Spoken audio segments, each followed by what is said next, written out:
Since economic liberalization in the early 90s, India has moved rapidly towards globalization.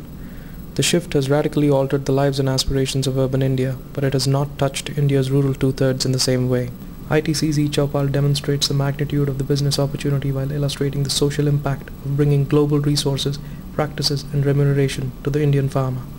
ITC's International Business Division, IBD, buys, processes and trades agricultural commodities such as soya.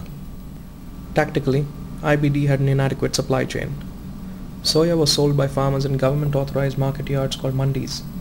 The buyers were agents who acted as middlemen and resold the grain to IBD. Auction होता था वहाँ, खुला auction होता था. हर trolley के ऊपर व्यापारी और मंडी का कर्मचारी जाते थे और वो 5-5, 10-10 पैसे, 25-25 पैसे बढ़ाते थे.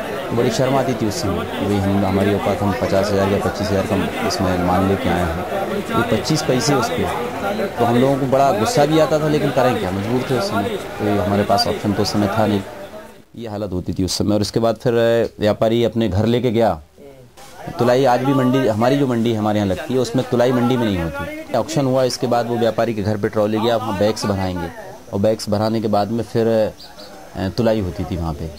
उसका हाँ, कॉस्ट 3 रुपये जो लगती है वो किसान को देनी पड़ती थी. इसके बाद फिर मैनुअल कांटे पे तुलाई हो रही है. तो वो अब एक बोरी तोल रहे हैं, तो निश्चित तौर पे 1 किलो या 1.5 किलो 2 किलो पर क्विंटल का डिफरेंस तो आई. हम लोग अगर तौल के भी ले जाएं तो भी अगर एक ट्रॉली पे अगर 2 टन हम लेके गए तो गिरी हालत में 20 किलो का डिफरेंस आना है उसमें, कम वो तुलाई में.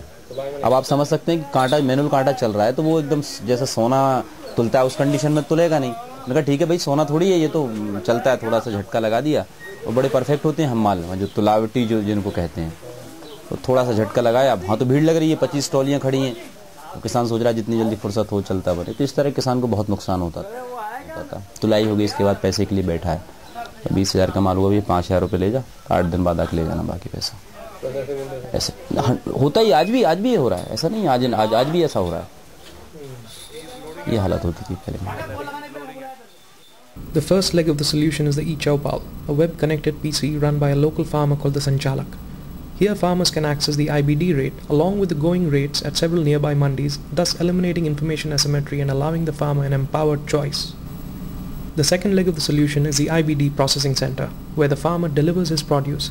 इससे मास्टर टेस्ट हो जाता है, उस हिसाब से भाव तय करके हम लोग एक पर्ची यहाँ से सैंपल लेके किसान यहाँ आएंगे और यहाँ से वो पर्ची हम लोग इसमें टेस्ट करके तो वहाँ कोई परेशानी नहीं है. मैनुअल कांटा है, इलेक्ट्रॉनिक तौल कांटे पे तुलाई होती है. एकदम पूरा तुलाई हो गया, पूरा ट्रॉली खाली हो गया, पूरा पैसा किसान ने लिया. मुश्किल से पूरे प्रोसेसिंग में 1 घंटा ज़्यादा से ज़्यादा किसान का खर्च होता है. अच्छा, कैसे क्वेश्चन आते हैं फार्मर से ज़्यादातर तो आज वेदर के और रेट का ज़्यादा रहता है.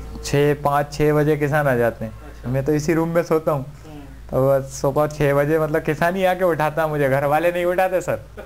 मजाक नहीं कर रहा हूँ मैं, किसान ही आएगा. अरे यार भैया तुम सो रहा है, ये गेहूँ देखना है. इसी में मैं जो है मैक्सिमम टाइम मेरा एक तो सीबोर्ड की रिपोर्ट देखता हूँ मैं, एग्रीवाच का है, कुछ किसान वाच, ये शिकागो बोर्ड ऑफ ट्रेड जो है, डेली देखने से उसका एक आइडिया मालूम पड़ता है फ्यूचर ट्रेंड क्या हो सकता है मार्केट का. और उस हिसाब से मैंने यहाँ के किसानों को सजेशन भी दिए हैं और उससे बेनिफिट भी मिला है. ये किसान है, ये अपना माल 1,000 में बेचने के लिए तैयार थे, इनको रोक दिया हमने कि भैया अभी माल अभी बेचना नहीं अपने को. वही माल इनका 1,300 रुपये में बिका कुछ दिनों बाद ही. मैंने पीपल रावा में कम से कम 10 लाख रुपए का बेनिफिट करवाया है केवल सजेशन देके.